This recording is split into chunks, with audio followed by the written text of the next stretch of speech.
Good morning, dear students. Today we are going to find the resistance of a given wire and resistance per centimeter of that wire by using power supply, a wire unknown resistance wire, and a battery, a voltmeter. Okay, the components for that experiments are, okay, first of all we need the unknown resistance. Okay, for this we have to take 1 meter length of this resistance wire. Then for measuring current we have an ammeter of range 5 ampere.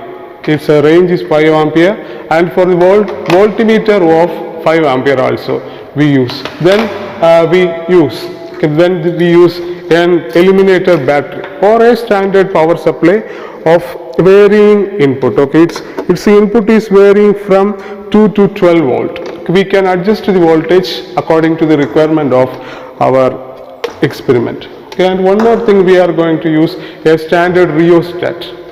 Okay, you can see that in the time of experiment. You can see this is a typical diagram for the standard rheostat for varying the voltage and current.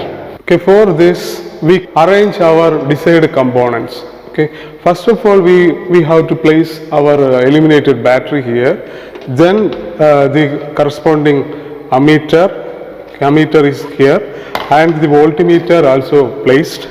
Then an unknown resistance wire is placed in here. It is wound over an instrument. Okay, just for technical simplicity. At first we connect our wire or start our circuit from the positive of the power supply. Okay, the positive of the power supply, then it is connected to the positive of the given ammeter. The red color shows the positive of the ammeter.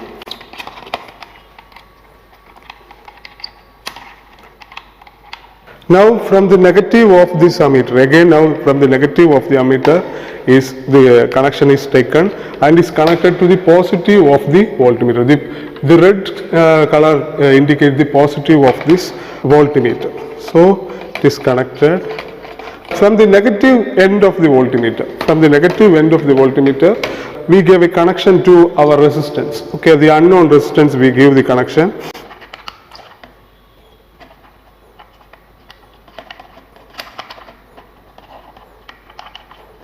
Okay, then it is connected to the one end of the unknown resistance.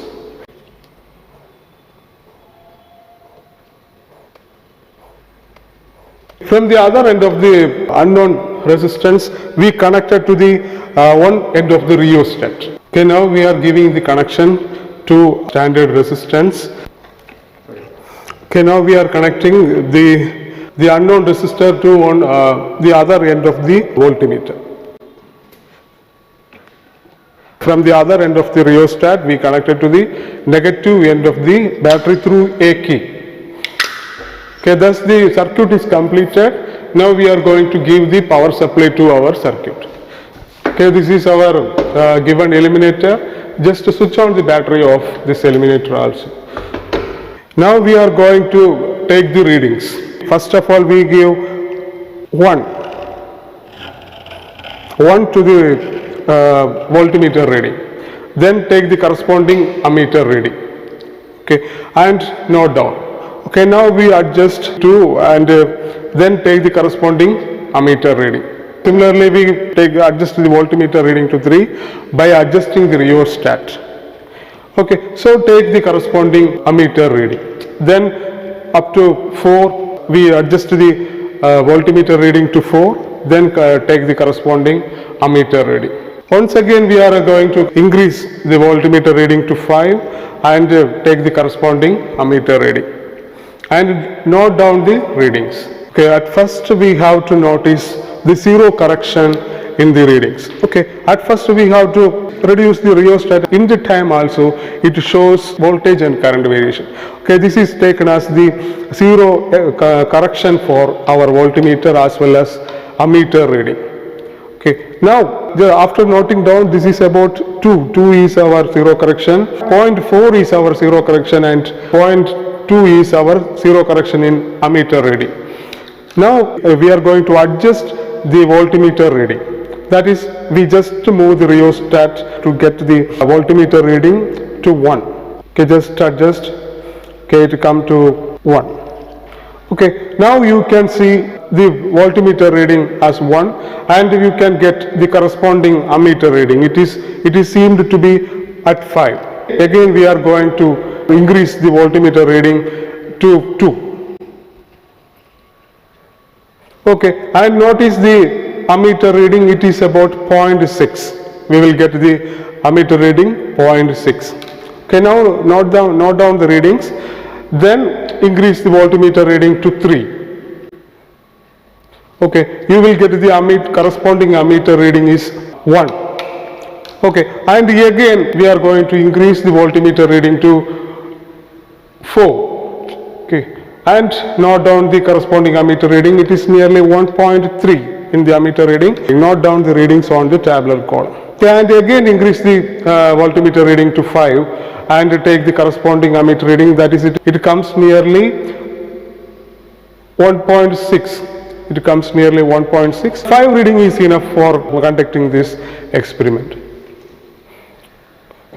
Okay, this is our experiment to determine the resistance per centimeter of a given wire by plotting a graph of potential difference versus current. Okay, for that, first we have to draw the circuit diagram, or first we have to look at the circuit diagram. This is the typical circuit diagram for our desired circuit.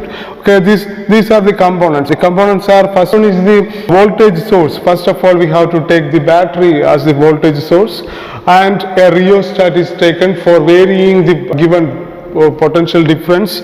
To record the current, we have an ammeter is used, and again verifying the voltage, we are connecting a voltmeter across the desired resistance voltage, and this is the unknown resistance. Okay, now this is our observation. Before starting our experiment, we are going to find the zero error of the voltmeter as well as the ammeter. For ammeter, the zero error is 0.2 ampere. Okay, and for voltmeter is 0.4 zero error. Okay, now we are going to report the values from the already taken reading from the experiment. Okay, so for first we adjust the voltmeter. For 1 volt we will get 0.5 ampere of current. Okay, 0.5 ampere of current. Then for 2 volt we will get 0.6 ampere of current. 0.3 volt we will get 1 ampere of current in the voltmeter, and 0.4 we will get 1.3 ampere of current, and voltmeter of 5 voltage we will get 1.6 ampere of current. Okay, after adding with the zero correction, we will get 0.7, 0.8, 1.2, 1.5, 1.8 are the corresponding corrected ammeter readings are reported here, and again the corresponding voltmeter reading after adjusting with the zero correction V0 0.4 volt. We will get 1.4 and 1.2.4, 3.4, etc. V by I taking the ratio, we will get the corresponding value of resistance. And again one more method is there for calculating the value of resistance. Okay, that is by plotting the value of current along the x-axis and the value of voltage along the y-axis. We plotting, and finally we will get a graph, a straight line graph of positive slope. Okay, from the graph we have to choose a typical any point, arbitrarily choose any points, and taking the value of corresponding value of V and the corresponding value of I, we can substitute. Again from graphically we can substitute the resistance of the given material, that is V by I. From these two values, resistance of the given wire by using calculation, and from graph we will get two values. Okay, so from this value we will get the value of resistance dividing by the total length of that wire. Okay, that total length of that resistance wire is taken as 1 meter, so divided by 100 we will get the resistance per centimeter of the wire. Unit ohm centimeter is inverse. Okay, for reporting your answers in the practical exams, the units are compulsory. Thereby we are winding up our class. Thank you dear students for your patience and enthusiastic active listening. Thank you.